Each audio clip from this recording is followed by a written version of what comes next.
Sweet Marden ਦੀ ਪੁਸਤਕ ਜੀਵਨ ਜਿਉਣ ਲਈ ਹੈ ਦਾ ਲੇਖ ਹੈ ਸਮੇਂ ਦੀ ਪਛਾਣ। ਮਨੁੱਖ ਸਮੇਂ ਨੂੰ ਕਿਵੇਂ ਫੜ ਸਕਦਾ ਹੈ? ਇਸ ਤਿਥੀ ਦਾ ਕਿਸੇ ਇਤਿਹਾਸ ਵਿੱਚ ਵੇਰਵਾ ਦਰਜ ਨਹੀਂ ਹੈ, ਕੇਵਲ ਅਨੁਮਾਨ ਹੀ ਲਾਇਆ ਜਾ ਸਕਦਾ ਹੈ।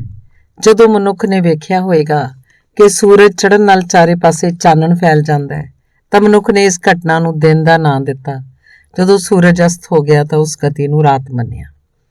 ਇਸ ਉਪਰੰਤ ਅੰਕਾਂ ਦੇ ਅਵਿਸ਼ਕਾਰ ਨਾਲ ਸਮੇਂ ਦੀ ਗਿਣਤੀ ਕਰਨਾ ਆਰੰਭ ਕੀਤਾ, ਕਿਉਂਕਿ ਦਿਨ ਰਾਤ ਤੋਂ ਪਹਿਲਾਂ ਹੀ ਗਰਦਾਨ ਚੁੱਕਾ ਸੀ। ਪਹਿਲਾਂ ਕੰਧਾਂ ਤੇ ਲਕੀਰਾਂ ਖਿੱਚ ਕੇ ਸਮੇਂ ਦੀ ਜਾਂਚ ਕਰਦਾ ਸੀ। ਹੌਲੀ ਹੌਲੀ ਤਜਰਬੇ ਅਨੁਸਾਰ ਦਿਨ, ਸਪਤਾਹ, ਮਹੀਨਾ, ਵਰ੍ਹੇ ਦੀ ਵਿਉਂਤਬੰਦੀ ਕੀਤੀ, ਕੈਲੰਡਰ ਬਣਾਇਆ, ਧਰਤੀ ਤੇ ਸੂਰਜ ਬਾਰੇ ਗਿਆਨਪੂਰਵਕ ਜਾਣਕਾਰੀ ਹਾਸਲ ਕੀਤੀ।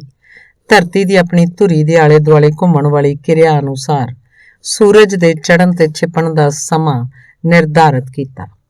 ਭਵਿੱਖ 'ਚ ਸੂਰਜ ਦੇ ਪੂਰਬ ਤੋਂ ਉਦੇ ਤੇ ਪੱਛਮ 'ਚ ਅਸਤ ਹੋਣ ਦੀ ਸੂਚਨਾ ਅਗੇਤਰੀ ਤੌਰ ਤੇ ਪ੍ਰਾਪਤ ਕਰਵਾਈ ਜਾਣ ਲੱਗ ਪਈ।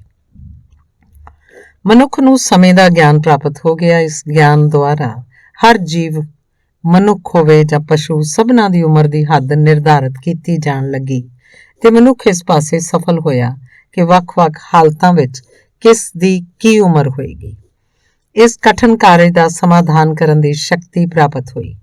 ਮਨੁੱਖ ਨੇ ਸਮੇਂ ਦੀ ਗਰਦਿਸ਼ ਦਾ ਸਹੀ ਅਨੁਮਾਨ ਲਾ ਮਨੁੱਖੀ ਸਭਿਅਤਾ ਨੂੰ ਸਹੀ ਰਾਹ ਵਿਖਾਈ ਤੇ ਹਨੇਰੇ 'ਚ ਰੋਸ਼ਨੀ ਦੀ ਮਦਦ ਨਾਲ ਸਹੀ ਕਦਮ ਪੁੱਟਣ ਦਾ ਰਾਹ ਅਵਾਰ ਕੀਤਾ।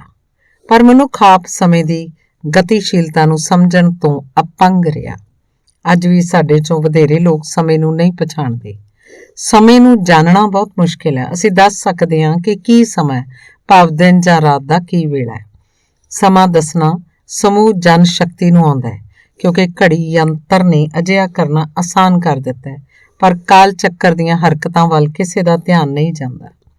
ਸਮੇਂ ਦੀ ਤੇਜ਼ ਚਾਲ ਤੋਂ ਬੇਖਬਰ ਰਹਿਣ ਕਾਰਨ ਬਹੁ ਪ੍ਰਕਾਰ ਦੀਆਂ ਔਕੜਾਂ ਖੜੀਆਂ ਕਰ ਲੈਂਦਾ ਹੈ ਵਿਚਾਰਾ ਮਨੁੱਖ, ਜਿਨ੍ਹਾਂ ਦਾ ਹੱਲ ਉਹਦੇ ਵੱਸ ਨਹੀਂ ਰਹਿੰਦਾ। ਇਸ ਪ੍ਰਕਾਰ ਉਹ ਆਪਣੇ ਪੈਰੀਂ ਆਪ ਕੁਹਾੜੀ ਮਾਰਨ 'ਚ ਸਹਾਈ ਹੁੰਦਾ ਹੈ ਤੇ ਜਿਉਣ ਜੋਗੀ ਜ਼ਿੰਦਗੀ ਨੂੰ ਨਿਰਾਸ਼ਾ ਦੇ ਵਾਤਾਵਰਨ 'ਚ ਖੇਰੂ ਕਰ ਲੈਂਦਾ ਹੈ। ਜੀਵਨ ਬੋਝ ਬਣ ਜਾਂਦਾ ਹੈ, ਜਿਹਨੂੰ ਢੋਣਾ ਸਹਿਜੇ ਸੰਭਵ ਨਹੀਂ ਰਹਿੰਦਾ। ਤੇ ਜਦੋਂ ਸਾਨੂੰ ਇਹ ਜੀਵਨ ਜਿਉਣ ਲਈ ਮਿਲਿਆ ਤੇ ਅਸੀਂ ਕਿਉਂ ਨਾ ਜੀਵੀਏ? ਜ਼ਿੰਦਗੀ ਤੋਂ ਹਿਜਰਤ ਕਿਉਂ? ਸਾਡੇ ਸਾਰੇ ਦੁੱਖ ਜ਼ਿੰਦਗੀ ਤੋਂ ਬੇਜ਼ਾਰ ਹੋਣ ਦੀ ਭਾਵਨਾ ਸਾਡੀ ਇਸ ਗਲਤ ਧਾਰਨਾ ਤੋਂ ਉਪਜਦੀ ਹੈ, ਕਿਉਂਕਿ ਅਸੀਂ ਸਮੇਂ ਨੂੰ ਨਹੀਂ ਪਛਾਣਦੇ। ਇਹ ਸਥਿਤੀ ਵਿਰੋਧਾਭਾਸ ਤੇ ਮਿੱਥਿਆ ਬਣੀ ਰਹਿੰਦੀ ਹੈ। ਸਮੇਂ ਨੂੰ ਨਾ ਪਛਾਣਨਾ ਸਾਡੀ ਸਭ ਤੋਂ ਵੱਡੀ ਭੁੱਲ ਹੈ। ਵਿਰੋਧੀ ਘਟਨਾਵਾਂ ਲਈ ਅਸੀਂ ਇੱਕ ਦੂਜੇ ਨੂੰ ਦੋਸ਼ੀ ਮੰਨਦੇ ਹਾਂ, ਪਰ ਇਸ ਗੱਲ ਦੀ ਪਰਖ ਨਹੀਂ ਕਰਦੇ ਕਿ ਦੋਸ਼ੀ ਕੌਣ ਹੈ ਤੇ ਸੱਚ ਕੀ ਹੈ। ਸਮੇਂ ਦੀ ਪਰਖ ਕਰਨ ਵੇਲੇ ਅਸੀਂ ਸੱਚ ਨੂੰ ਭੁੱਲ ਜਾਂਦੇ ਹਾਂ। ਜ਼ਿੰਦਗੀ ਜਿਉਣ ਲਈ ਹੈ। ਇਸ ਅਸਲੀਅਤ ਦਾ ਸੁੱਖ ਉਸ ਸਮੇਂ ਹੀ ਹੈ ਜਦੋਂ ਅਸੀਂ ਸਮੇਂ ਦੀ ਪਹਿਚਾਣ ਕਰਾਂਗੇ ਤੇ ਉਸ ਅਨੁਸਾਰ ਕੰਮ-ਕਾਜ ਕਰਾਂਗੇ।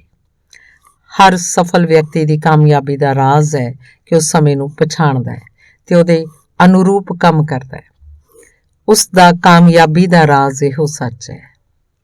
ਅੰਗਰੇਜ਼ੀ ਕਹਾਵਤ ਟਾਈਮ ਇਜ਼ ਮਨੀ, ਅਰਥਾਤ ਸਮਾਂ ਹੀ ਧਨ ਹੈ। ਇਹ ਕਹਾਵਤ ਇੱਕਦਮ ਸਟੀਕ ਹੈ। ਇਸ ਤੱਥ ਨੂੰ ਇਸ ਪ੍ਰਕਾਰ ਕਹਿਣਾ ਵਾਜਿਬ ਹੈ ਕਿ ਸਮਾਂ ਹੀ ਸਰਬ ਸ਼ਕਤੀਮਾਨ ਹੈ। ਵੇਖਿਆ ਜਾਏ ਤਾਂ ਸਮਾਂ ਹੀ ਸੱਚਾ ਧਨ ਹੈ। ਸਮੇਂ ਦੀ ਪਾਬੰਦੀ ਜੀਵਨ 'ਚ ਜ਼ਰੂਰੀ ਹੈ। ਨਿਸ਼ਚਿਤ ਸਮੇਂ ਤੇ ਕੰਮ ਨਾ ਕਰਨ ਦਾ ਭਾਵ ਆਪਣੀ ਆਮਦਨ ਨੂੰ ਲੱਤ ਮਾਰਨਾ ਹੈ। ਸਮੇਂ ਦਾ ਜੀਵਨ 'ਚ ਬਹੁਤ ਮਹੱਤਵ ਹੈ। ਸਮੇਂ ਨੂੰ ਨਾ ਪਛਾਣਨਾ ਹੀ ਅਨੇਕ ਪ੍ਰਕਾਰ ਦੀਆਂ ਸਮੱਸਿਆਵਾਂ ਨੂੰ ਜਨਮ ਦਿੰਦਾ ਹੈ। ਜੀਵਨ ਭਾਰ ਬਣ ਜਾਂਦਾ ਹੈ ਜੇਕਰ ਸਮਾਂ ਬਰਬਾਦ ਕੀਤਾ ਜਾਂਦਾ ਰਹੇ। ਸਮੇਂ ਨੂੰ ਪਛਾਣਨਾ ਤੇ ਉਹਦੀ ਕੀਮਤ ਨੂੰ ਜਾਣਨਾ ਜ਼ਰੂਰੀ ਹੈ। ਜੇਕਰ ਅਸੀਂ ਅਜਿਹਾ ਕਰਨ ਲੱਗ ਪਵਾਂਗੇ ਤਾਂ ਜੀਵਨ ਖੁਸ਼ੀਆਂ ਨਾਲ ਭਰਪੂਰ ਹੋ ਜਾਏਗਾ। ਸਾਨੂੰ ਪ੍ਰਤੀਤ ਹੋਏਗਾ ਕਿ ਜੀਵਨ ਸੱਚਮੁੱਚ ਜਿਉਣ ਲਈ ਹੈ। ਕੱਲ ਦਾ ਕੰਮ ਅੱਜ ਕਰ ਤੇ ਅੱਜ ਦਾ ਕੰਮ ਹੁਣ ਕਰ ਵਾਲਾ ਮੂਲ ਮੰਤਰ ਹੀ ਜੀਵਨ ਨੂੰ ਸਮੁੱਚੇ ਤੌਰ ਤੇ ਖੁਸ਼ਹਾਲ ਬਣਾ ਸਕਦਾ ਹੈ। ਸਮੇਂ ਦੀ ਪਛਾਣ ਤੋਂ ਭਾਵ ਹੈ ਕਿ ਸਾਨੂੰ ਹਰ ਕਾਰਜ ਸਮੇਂ ਦੀਆਂ ਹੱਦਾਂ 'ਚ ਰਹਿ ਕੇ ਕਰਨਾ ਚਾਹੀਦਾ ਹੈ। ਜੇਕਰ ਆਪਣਾ ਜੀਵਨ ਸਫਲ ਤੇ ਸੁਖੀ ਬਣਾਉਣਾ ਚਾਹੁੰਦੇ ਹੋ ਤਾਂ ਸਮੇਂ ਦੇ ਪਾਬੰਦ ਰਹੋ। ਬੇਸ਼ੱਕ ਪਾਬੰਦ ਹੋਣਾ ਕੁਝ ਕਠਿਨ ਜਾਪਦਾ ਹੈ, ਪਰ ਜੇਕਰ ਸੱਚੇ ਮਨ ਨਾਲ ਯਤਨ ਕੀਤਾ ਜਾਏ ਤਾਂ ਇੱਕ ਦਿਨ ਅਜਿਹਾ ਹੋਏਗਾ ਕਿ ਸਮੇਂ ਦੇ ਪਾਬੰਦ ਹੋ ਜਾਓਗੇ। ਪਲ ਪਲ ਕਰਕੇ ਸਮਾਂ ਬੀਤ ਜਾਂਦਾ ਹੈ, ਪਰ ਅਸੀਂ ਇਸ ਗੱਲ ਦਾ ਮਹੱਤਵ ਨਹੀਂ ਸਮਝਦੇ। ਹਰ ਪਲ ਅਨਮੋਲ ਹੈ। ਇੱਕ ਲੋਕ ਗਾਥਾ ਵਿੱਚ ਇਸ ਸੱਚ ਨੂੰ ਸਰਲ ਢੰਗ ਨਾਲ ਕਿਹਾ ਗਿਆ ਹੈ। ਜਦੋਂ ਮੌਤ ਦਾ ਬੁਲਾਵਾ ਆ ਜਾਏ ਤੇ ਮੌਤ ਦਾ ਫਰਿਸ਼ਤਾ ਦਰ ਤੇ ਖੜਾ ਹੋਵੇ ਤਾਂ ਕਰੋੜਾਂ ਰੁਪਏ ਦੇ ਕੇ ਵੀ ਕੁਝ ਪਲ ਭਰ ਜੀਵਨ ਖਰੀਦਿਆ ਨਹੀਂ ਜਾ ਸਕਦਾ। ਕਹਿਣ ਦਾ ਮਤਲਬ ਹੈ ਕਿ ਆਈ ਮੌਤ ਨੂੰ ਟਾਲਿਆ ਨਹੀਂ ਜਾ ਸਕਦਾ। ਇਸ ਗੱਲ ਨੂੰ ਗਾਲਿਬ ਨੇ ਹੇਠ ਲਿਖੇ ਅਨੁਸਾਰ ਕਿਹਾ ਹੈ, था जिंदगी में मर्ग का खटका लगा हुआ, उड़ने से पेशतर ही मेरा रंग जरद था। ਸਮੇਂ ਦੀ ਮਹੱਤਤਾ ਤੇ ਮੁੱਲ ਵਿਗਿਆਨ ਵੀ ਪ੍ਰਮਾਣਿਤ ਕਰਦਾ ਹੈ। ਵਿਗਿਆਨਕ ਯੰਤਰਾਂ, ਪੁਲਾੜ 'ਚ ਦਾਗੇ ਜਾਣ ਵਾਲੇ ਰਾਕਟਾਂ 'ਚ ਜੇਕਰ ਕੋਈ ਛੋਟੇ ਤੋਂ ਛੋਟਾ ਕਲ ਪੁਰਜ਼ਾ ਖਰਾਬ ਹੋ ਜਾਏ ਤਾਂ ਸਾਰਾ ਬਣਿਆ ਬਣਾਇਆ ਖੇਲ ਨਦਾਰਦ ਹੋ ਜਾਂਦਾ ਹੈ। ਰਾਕਟ ਮਿੱਥੀ ਦਿਸ਼ਾ ਵਿੱਚ ਜਾਣ ਦੀ ਥਾਂ ਇੱਧਰ ਉੱਧਰ ਜਾ ਕੇ ਠੁੱਸ ਹੋ ਜਾਏਗਾ। ਕੁਦਰਤ ਤੇ ਸਮੂਹ ਬ੍ਰਹਿਮੰਡ ਵੀ ਸਮੇਂ ਦੀ ਚਾਲ ਦੀ ਪੂਰੀ ਤਰ੍ਹਾਂ ਪਾਲਣਾ ਕਰਦੇ ਹਨ। ਬ੍ਰਹਿਮੰਡ 'ਚ ਘੁੰਮਣ ਵਾਲੇ ਗ੍ਰਹਿ ਉਪਗ੍ਰਹਿ ਨਿਸ਼ਚਿਤ ਸਮੇਂ ਗਤੀ ਅਨੁਸਾਰ ਚੱਲਦੇ ਹਨ, ਨਿਰਧਾਰਤ ਸਮੇਂ ਤੇ ਆਪਣੀ ਰਾਹ ਚੱਲਦੇ ਹਨ। ਸੂਈ ਦਾ ਨਿੱਕਾ ਜਿਹਾ ਛੋਟੇ ਤੋਂ ਛੋਟਾ ਜੀਵਨ ਦਾ ਭਾਗ ਵੀ ਸਮੂਹ ਸੰਸਾਰ ਨੂੰ ਤਹਿਸ ਨਹਿਸ ਕਰ ਸਕਦਾ ਹੈ। ਵਿਗਿਆਨ ਦੇ ਖੇਤਰ 'ਚ ਸਮੇਂ ਦੀ ਗਲਤੀ ਨੂੰ ਕੋਈ ਥਾਂ ਪ੍ਰਾਪਤ ਨਹੀਂ।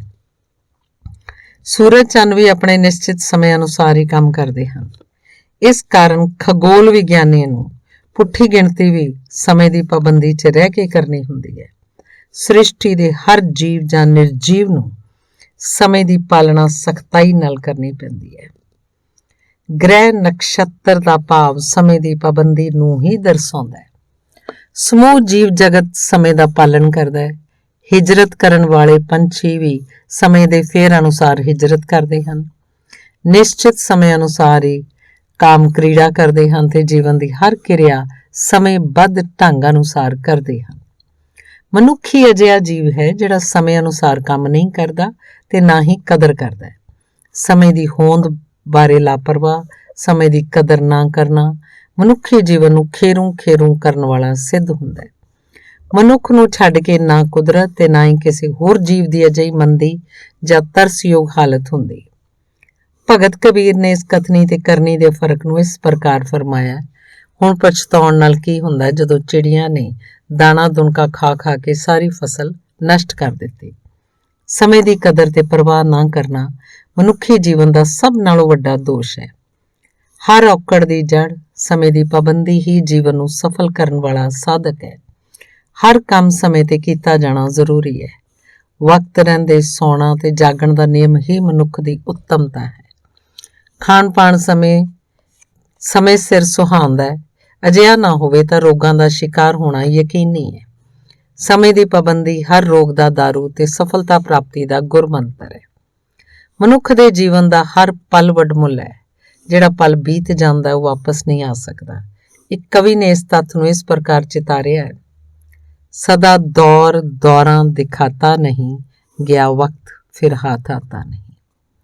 ਸਮੇਂ ਦੀ ਕਦਰ ਜਾਂ ਪਾਬੰਦੀ ਨਾ ਕਰਨਾ ਆਪਣੇ ਕੰਮ ਆਪ ਵਿਗਾੜਨ ਸਮਾਨ ਹੈ। ਕਰ ਬੁਰਾ ਹੋ ਬੁਰਾ, ਕਰ ਭਲਾ ਹੋ ਭਲਾ, ਇਹ ਸੱਚ ਦੀ ਸੀਮਾ ਹੈ, ਵਕਤ ਦੀ ਨਜ਼ਾਕਤ ਦਾ।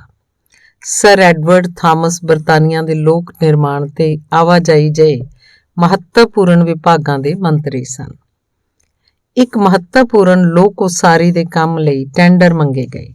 ਟੈਂਡਰ ਦੇਣ ਵਾਲੇ ਠੇਕੇਦਾਰਾਂ 'ਚ ਉਹਦਾ ਇੱਕ ਜਮਾਤੀ ਵੀ ਸੀ।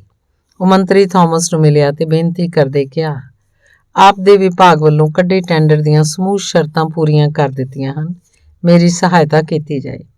ਮੰਤਰੀ ਨੇ ਉੱਤਰ ਦਿੱਤਾ, ਤੂੰ ਸਾਰੀਆਂ ਸ਼ਰਤਾਂ ਪੂਰੀਆਂ ਕਰ ਦਿੱਤੀਆਂ, ਮੈਂ ਪੂਰਾ ਯਤਨ ਕਰਾਂਗਾ ਠੇਕਾ ਤੈਨੂੰ ਮਿਲ ਜਾਏ, ਪਰ ਮੇਰੀ ਸ਼ਰਤ ਇਹ ਹੈ ਕਿ ਕੰਮ ਸਮੇਂ ਦੀ ਮਿਆਦ ਅਨੁਸਾਰ ਮੁਕੰਮਲ ਕੀਤਾ ਜਾਏ। ਸਰ ਥਾਮਸ ਸਮੇਂ ਦੇ ਬਹੁਤ ਪਾਬੰਦ ਸਨ। ਉਹ ਸਮੇਂ ਦੀ ਪਾਬੰਦੀ ਦੀ ਪਾਲਣਾ ਸਖਤੀ ਨਾਲ ਕਰਦੇ ਸਨ। ਠੇਕੇਦਾਰ ਜਮਾਤੀ ਬਹੁਤ ਖੁਸ਼ ਹੋਇਆ।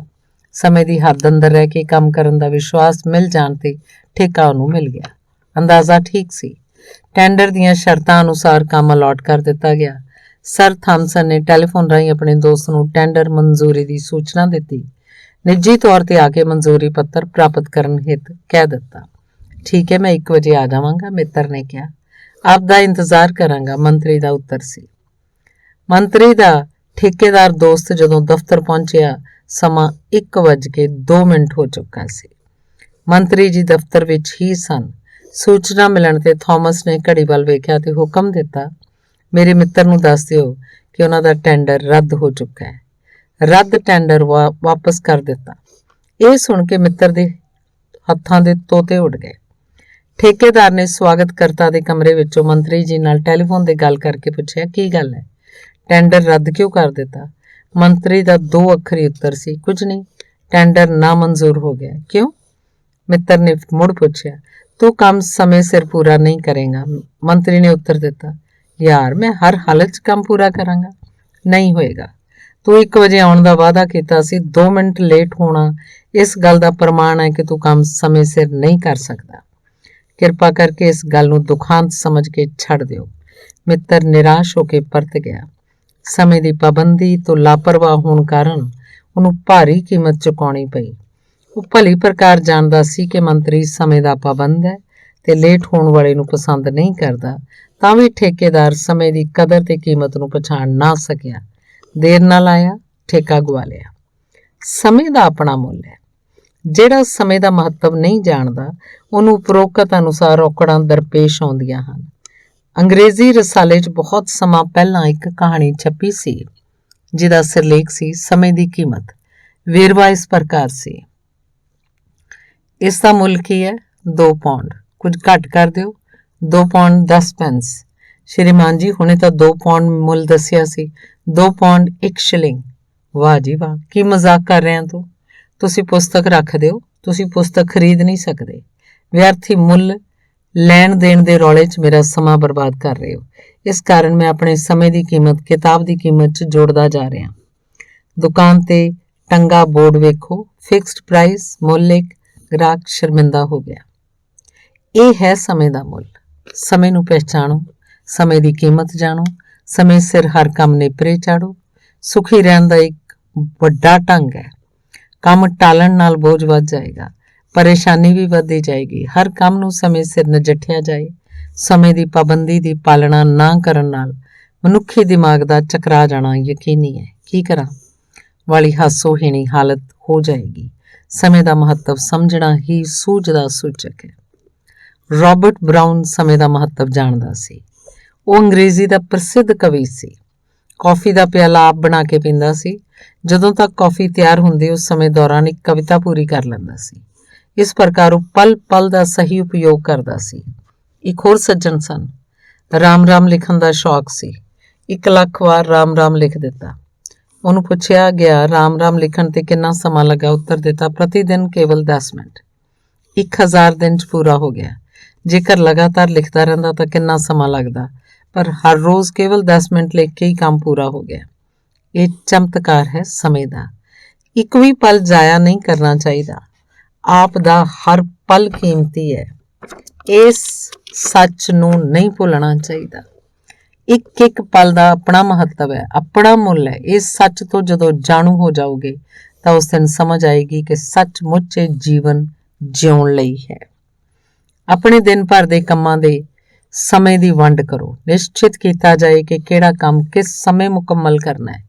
ਇਹ ਕਾਰਜ ਵਿਧੀ ਕੁਝ ਓਪਰੀ ਵੀ ਲੱਗੇ, ਕੁਝ ਦਿਨ ਤਾਂ ਪਾਲਣਾ ਕੀਤੀ ਜਾਂਦੀ ਰਹੇ ਤੇ ਹੋ ਸਕਦਾ ਹੈ ਕਿ ਅਕੇਵਾਂ ਹੋ ਜਾਏ ਜਾਂ ਕੋਈ ਮਹਿਮਾਨ ਆ ਜਾਏ, ਕੰਮ ਦੇ ਸਿਲਸਿਲੇ 'ਚ ਵਿਘਨ ਪੈ ਜਾਏ, ਘਰ ਦੇ ਵਿੱਚ ਬਿਮਾਰੀ ਆ ਜਾਏ, ਪਰ ਇੱਕ ਚਿੱਤ ਹੋ ਕੇ ਸਮੇਂ ਦੀ ਪਾਬੰਦੀ ਦੀ ਪਾਲਣਾ ਜ਼ਰੂਰੀ ਹੈ। ਮਨ ਨੂੰ ਵਧੇਰੇ ਪੱਕਾ ਕਰਨਾ ਹੋਏਗਾ ਤਾਂ ਹੀ ਸ਼ਕਤੀ ਦਾ ਵਿਕਾਸ ਹੋ ਸਕਦਾ ਹੈ। ਕਿਸੇ ਵੀ ਵਿਉਂਤਬੰਦੀ ਨਾਲ ਦਿਨ ਭਰ ਕੰਮ ਕਰਨ ਨਾਲ ਸੰਤੁਸ਼ਟੀ ਪ੍ਰਾਪਤ ਹੋਏਗੀ। ਮਨ ਦੀ ਸੰਤੁਸ਼ਟੀ ਸਦਕਾ ਜੀਵਨ ਪਿਆਰਾ ਜਾਪਦਾ ਹੈ।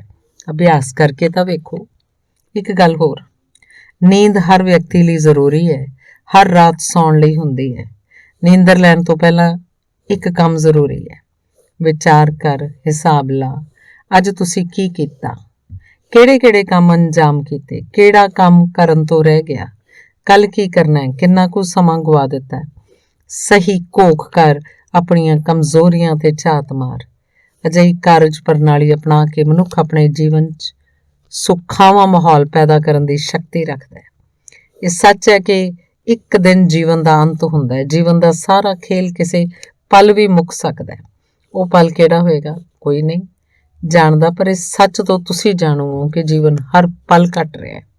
ਸਰੀਰ ਟੁੱਟ ਰਿਹਾ ਹੈ, ਇੱਕ ਮਹਾਤਮਾ ਨੇ ਲਿਖਿਆ, ਰੱਬ ਹਰ ਮਨੁੱਖ ਨੂੰ ਇਹ ਦੱਸਣ ਲਈ ਕਿ ਉਹਦਾ ਸਮਾਂ ਨਿਕਟ ਆ ਰਿਹਾ 4 ਪੱਤਰ ਭੇਜਦਾ ਹੈ। ਪਹਿਲਾ ਪੱਤਰ ਪ੍ਰਾਪਤ ਹੋਣ ਤੇ ਅੱਖਾਂ ਦੀ ਰੌਸ਼ਨੀ ਘਟ ਜਾਂਦੀ ਹੈ। ਦੂਜੇ ਪੱਤਰ ਦੀ ਪ੍ਰਾਪਤੀ ਤੇ ਝੁਰੀਆਂ ਪੈ ਜਾਂਦੀਆਂ। ਤੀਸਰਾ ਪੱਤਰ ਮਿਲਣ ਤੇ ਸੁਣਨ ਦੀ ਸ਼ਕਤੀ ਘਟ ਜਾਂਦੀ ਹੈ ਤੇ ਚੌਥਾ ਪੱਤਰ ਮਿਲਣ ਤੇ ਦੰਦ ਖਤਮ ਹੋ ਜਾਂਦੇ ਆ। ਜਦੋਂ ਅਜਿਹੇ 4 ਪੱਤਰਾਂ ਦੀ ਪ੍ਰਾਪਤੀ ਹੁੰਦੀ ਹੈ ਤਾਂ ਜੀਵਨ ਦਾ ਅੰਤ ਨਿਕਟ ਹੁੰਦਾ ਹੈ। ਇਸ ਉਦਾਹਰਨ ਦਾ ਆਸ਼ਾ ਹੈ ਕਿ ਜੇਕਰ ਬੁੱਧੀ ਦਾ ਥੋੜਾ ਜਿਹਾ ਪ੍ਰਯੋਗ ਕੀਤਾ ਜਾਏ ਤਾਂ ਮਨੁੱਖ ਨੂੰ ਸਮਝ ਆ ਜਾਏਗਾ ਕਿ ਕਿਸ ਸਮੇਂ ਕੀ ਕਰਨਾ ਹੈ। ਸਮੇਂ ਨੂੰ ਤੁਸੀਂ ਆਪ ਪਛਾਣ ਸਕਦੇ ਹੋ। ਸਮੇਂ ਨੂੰ ਪਛਾਣ ਲੈਣਾ ਹੀ ਲਾਭਦਾਇਕ ਸਿੱਧ ਹੁੰਦਾ ਹੈ। ਆਪ ਦਾ ਜੀਵਨ ਸੁਖੀ ਰਹੇਗਾ। ਜਿਵੇਂ ਅਸੀਂ ਧਨ ਸੰਪਤੀ ਦੇ ਮਾਮਲੇ 'ਚ ਸੁਚੇਤ ਰਹਿੰਦੇ ਹਾਂ, ਆਪਣੀਆਂ ਕੀਮਤੀ ਚੀਜ਼ਾਂ ਸੰਭਾਲ ਕੇ ਰੱਖਦੇ ਹਾਂ, ਉਸ ਪ੍ਰਕਾਰ ਜੇਕਰ ਅਸੀਂ ਆਪਣੇ ਜੀਵਨ ਦੇ ਪਲਾਂ ਨੂੰ ਸੰਭਾਲ ਕੇ ਰੱਖੀਏ, ਉਹਨਾਂ ਪਲਾਂ ਦਾ ਉਪਯੋਗ ਕਰੀਏ ਤਾਂ ਅਸੀਂ ਕੀ ਨਹੀਂ ਕਰ ਸਕਦੇ। ਸਾਡਾ ਜੀਵਨ ਆਪਣੇ ਆਪ ਸੁਖੀ ਹੋ ਜਾਏਗਾ। ਤੁਸੀਂ ਆਪਣੇ ਆਪ ਤੇ ਨਿਗਾਹ ਮਾਰੋ, ਪਤਾ ਲੱਗੇਗਾ ਕਿ ਤੁਸੀਂ ਜੀਵਨ ਦਾ ਵਧੇਰੇ ਸਮਾਂ ਕਿਸ ਹੱਦ ਤੱਕ ਗੁਆ ਰਹੇ ਹੋ। ਜਵਾਨ ਹੈ ਤਾਂ ਲੜਕੀ ਦੇ ਪਿਆਰ ਦੇ ਚੱਕਰ 'ਚ ਸਮਾਂ ਗੁਆ ਰਿਹਾ ਹੈ। ਕਿੰਨਾ ਸਮਾਂ ਮਿੱਤਰਾਂ ਨਾਲ ਗੱਪਾਂ ਛੱਪਾਂ ਤੇ ਸੈਰ ਸਪਾਟੇ 'ਚ ਗੁਆ ਰਿਹਾ। ਕਿੰਨਾ ਸਮਾਂ ਪਤਨੀ ਨਾਲ ਰੰਗ ਰਲੀਆਂ ਮਨਾਉਂਦੇ ਗੁਆ ਰਿਹਾ। ਕਿੰਨਾ ਸਮਾਂ ਆਲਸ ਜਾਂ ਵਿਹਲੇ ਬਹਿ ਕੇ ਗੁਆ ਰਿਹਾ। ਇਹਨਾਂ ਪ੍ਰਸ਼ਨਾਂ ਦਾ ਉੱਤਰ ਜੇ ਇਮਾਨਦਾਰੀ ਨਾਲ ਦਿੱਤਾ ਜਾਏ ਤਾਂ ਆਪ ਨੂੰ ਪਤਾ ਲੱਗ ਜਾਏਗਾ ਕਿ ਆਪ ਆਪਣਾ ਸਮਾਂ ਫਜ਼ੂਲ ਕੰਮਾਂ 'ਚ ਗੁਆ ਰਹੇ ਹੋ। ਇਹ ਸਮਾਂ ਜੇਕਰ ਉਸਾਰੂ ਕੰਮਾਂ 'ਚ ਲਾਇਆ ਜਾਏ ਤਾਂ ਕੀ ਕੁਝ ਪ੍ਰਾਪਤ ਨਹੀਂ ਕੀਤਾ ਜਾ ਸਕਦਾ। ਜਦੋਂ ਇਹੋ ਜਿਹਾ ਵਿਚਾਰ ਆਪ ਦੀ ਬੁੱਧੀ 'ਚ ਉਪਜੇਗਾ ਤਾਂ ਤੁਹਾਨੂੰ ਸਹੀ ਰਾਹ ਤੇ ਚੱਲਣ ਦਾ ਢੰਗ ਆ ਜਾਏਗਾ। ਸਮੇਂ ਦਾ ਸਦਉਪਯੋਗ ਕਰਨਾ ਹੀ ਸਮੇਂ ਦੀ ਕੀਮਤ ਪਛਾਣਨਾ ਹੈ। ਸਦਾ ਧਿਆਨ ਰੱਖਣ ਦੀ ਲੋੜ ਹੈ ਕਿ ਵਕਤ ਦਾ ਸਹੀ ਇਸਤੇਮਾਲ ਕੀਤਾ ਜਾਏ। ਆਪਣਾ ਇੱਕ ਵੀ ਪਲ ਗਵਾਉਣਾ ਨਹੀਂ ਚਾਹੀਦਾ। ਇਹਦਾ ਮਤਲਬ ਇਹ ਵੀ ਨਹੀਂ ਕਿ ਮਨੁੱਖ ਮਸ਼ੀਨ ਹੀ ਬਣ ਜਾਏ। ਮਨੁੱਖ ਦਾ ਜੀਵਨ ਤਾਂ ਪਹਿਲਾਂ ਹੀ ਮਸ਼ੀਨੀ ਹੋ ਗਿਆ। ਜੀਵਨ 'ਚ ਹਾਸੇ ਮਖੌਲ ਨੂੰ ਮਹੱਤਵ ਨਹੀਂ ਦੇਣਾ ਚਾਹੀਦਾ। ਦਿਨ ਭਰ ਇਸ ਪ੍ਰਕਾਰ ਕੰਮ ਨੂੰ ਯੋਜਨਾਬੱਧ ਕੀਤਾ ਜਾਏ ਕਿ ਸਮੂਹ ਕਾਰਜ ਸੰਪੰਨ ਹੋ ਜਾਣ, ਜਿਵੇਂ ਕਿ ਪਰਿਵਾਰ ਵਿੱਚ ਮਨੋਰੰਜਨ ਤੇ ਪੁੱਤਰ ਪੁੱਤਰੀਆਂ ਦੀ ਦੇਖਭਾਲ ਤੇ ਉਹਨਾਂ ਦੀ ਪੜ੍ਹਾਈ ਦਾ ਯੋਗ ਪ੍ਰਬੰਧ। ਭੋਜਨ ਉਪਰੰਤ ਥੋੜਾ ਆਰਾਮ, ਸਪਤਾਹ ਜਾਂ ਪੰਦਰਵਾੜੇ 'ਚ ਮੌਜ ਮਸਤੀ ਲਈ ਵੀ ਵਿਉਂਤ ਹੋਣੀ ਚਾਹੀਦੀ ਹੈ। ਇਸ ਪ੍ਰਕਾਰ ਸਮੇਂ ਨੂੰ ਸਮਝਣ ਦੀ ਲੋੜ ਹੈ। ਸਮੇਂ ਨੂੰ ਆਪਣੀ ਮੁੱਠੀ 'ਚ ਬੰਦ ਰੱਖਣਾ ਚਾਹੀਦਾ ਹੈ। ਭਾਵ ਸਮੇਂ ਸਿਰ ਕੰਮ ਕੀਤਾ ਜਾਏ। ਜਿਸ ਨੇ ਸਮੇਂ ਤੇ ਕਬਜ਼ਾ ਕਰ ਲਿਆ ਉਹ ਸਭ ਕੁਝ ਕਰਨ 'ਚ ਸਫਲ ਹੁੰਦਾ ਹੈ। ਸਮੇਂ ਸਿਰ ਕੰਮ ਕਰਨਾ ਤੇ ਕਾਲ ਚੱਕਰ ਤੇ ਕਾਬਜ਼ ਹੋਣਾ ਹੀ ਮਨੁੱਖੀ ਸਫਲਤਾ ਹੈ ਤੇ ਜ਼ਿੰਦਗੀ ਦਾ ਆਨੰਦ ਪ੍ਰਾਪਤ ਹੋਏਗਾ। ਸਾਰੇ ਦਿਨ ਵਿੱਚ ਕੀਤੇ ਜਾਣ ਵਾਲੇ ਕੰਮਾਂ ਦਾ ਜਾਇਜ਼ਾ ਲਿਆ ਜਾਣਾ ਜ਼ਰੂਰੀ ਹੈ। ਇਸ ਸਮੀਖਿਆ ਦੁਆਰਾ ਤੁਹਾਨੂੰ ਆਪ ਹੀ ਪਤਾ ਲੱਗ ਜਾਏਗਾ ਕਿ ਤੁਸੀਂ ਕਿਸ ਲੀਹ ਤੇ ਗਾਮਜ਼ਨ ਹੋ। ਆਪਣੇ ਜੀਵਨ ਦਾ ਲਕਸ਼ ਨਿਰਧਾਰਤ ਕਰ ਉਸ ਅਨੁਸਾਰ ਕੰਮ ਵਿੱਚ ਸਫਲਤਾ ਜ਼ਰੂਰੀ ਕਦਮ ਚੁੰਮੇਗੀ। ਜੀਵਨ ਦਾ ਇਹੋ ਸੱਚ ਹੈ। ਜਿਉ ਤਾਂ ਅਸੀਂ ਸਾਰੇ ਰਹੇ ਹਾਂ, ਪਰ ਅਸਲ ਤੇ ਆਦਰਸ਼ਵਾਦ ਜੀਵਨ ਦਾ ਮਜ਼ਾ ਕੁਝ ਹੋਰ ਹੀ ਹੈ। ਮਨੁੱਖ ਹੋ ਕੇ ਜੇ ਹੋਰ ਜੀਵਾਂ ਅਨੁਸਾਰ ਜੀਵਨ ਜਿਉਂਦੇ ਰਹੇ ਤਾਂ ਮਨੁੱਖ ਹੋਣ ਦਾ ਕੋਈ ਮਤਲਬ ਨਹੀਂ ਰਹਿ ਜਾਂਦਾ। ਅਸੀਂ ਬੇਅਰਥ ਤੇ ਬੇਮਤਲਬ ਇਹ ਜੀਵਨ ਨੂੰ ਧੱਕਾ ਮਾਰ ਰਹੇ ਹਾਂ। ਇਸ ਬਾਰੇ ਗੌਰ ਕਰਨ ਦੀ ਲੋੜ ਹੈ। ਧੰਨਵਾਦ।